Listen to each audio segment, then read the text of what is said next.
Hi friends, எல்லோரும் எப்படி இருக்கீங்க? நாங்கள் நல்லா இருக்கோம். இன்றைக்கி என்ன வீடியோ பார்க்க போகிறோன்னா, வாழ்க்கையில் நம்ம கடனே இல்லாமல் எப்படி நிம்மதியாக வாழலாம் அப்படின்னு நிறைய பேர் ஒரு நாள் கூட யோசிக்காமல் இருந்திருக்கவே மாட்டோம். ஏன்னா இப்போ உள்ள காலகட்டத்தில் கடனை வாங்கி கூட செலவழிக்கிற நிறைய மக்கள் இருக்காங்க. ஸோ அதை பற்றி டீட்டெயில்டான வீடியோவை தான் இன்றைக்கி போஸ்ட் பண்ண போகிறேன். கடன்லேருந்து எப்படி ஈஸியாக வெளியில் வரலாம் அப்படின்ற டிப்ஸ் அண்ட் ட்ரிக்ஸை இந்த வீடியோவில் நான் ஷேர் பண்ணுறேன்.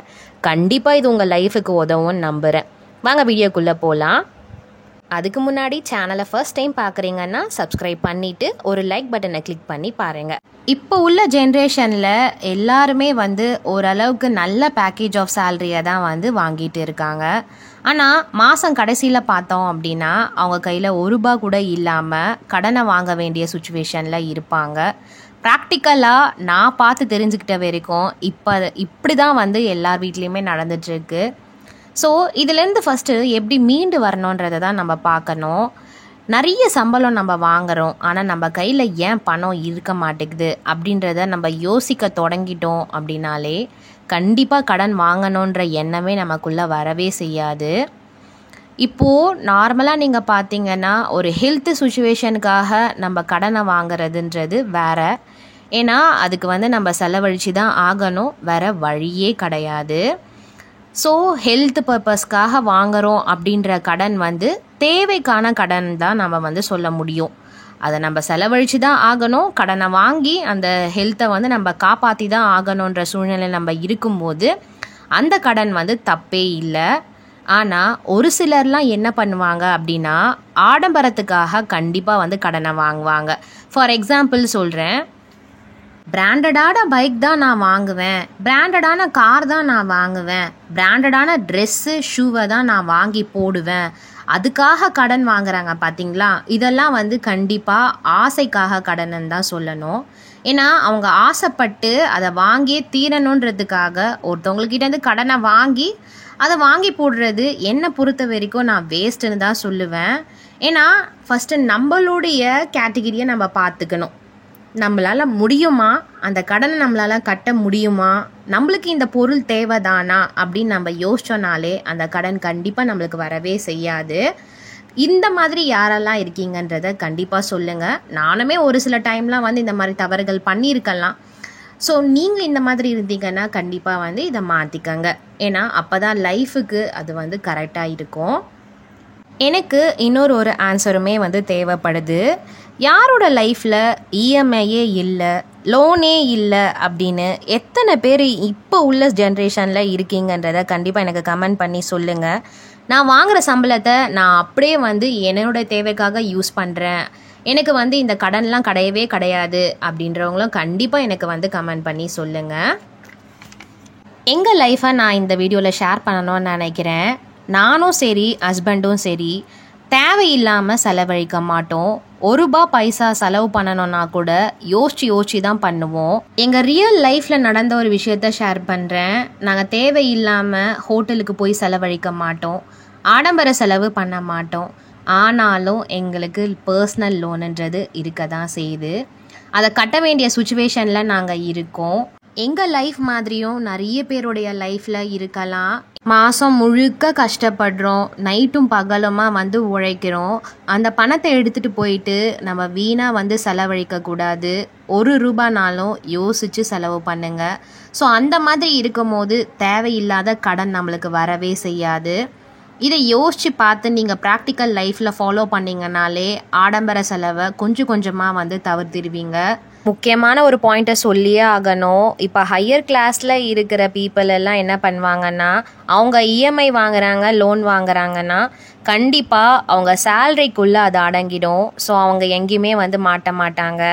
அவங்களுடைய ரேஞ்சை பார்த்து தான் அவங்க இஎம்ஐ லோன் எல்லாமே வாங்க செய்வாங்க. அது அவங்களுக்கு பெரிய பிரச்சனையாக இருக்காது.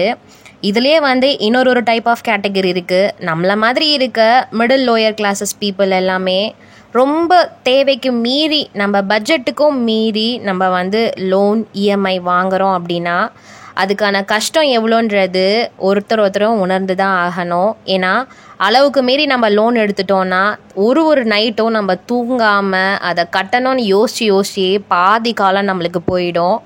இஎம்ஐ நம்ம வாங்கி போடுறோம் ஒரு பொருளும் அப்படின்னா அதுக்கும் நம்ம கட்டி தான் ஆகணும்.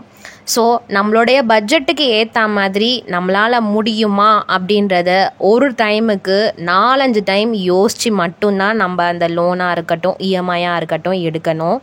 அப்படி அளவுக்கு மீறி எடுத்து அதை நம்மளால் கட்ட முடியாமல் போயிடுச்சுன்னா அது எவ்வளோ பெரிய ரிஸ்கில் போய் விழும்னு எல்லாருக்குமே தெரியும்.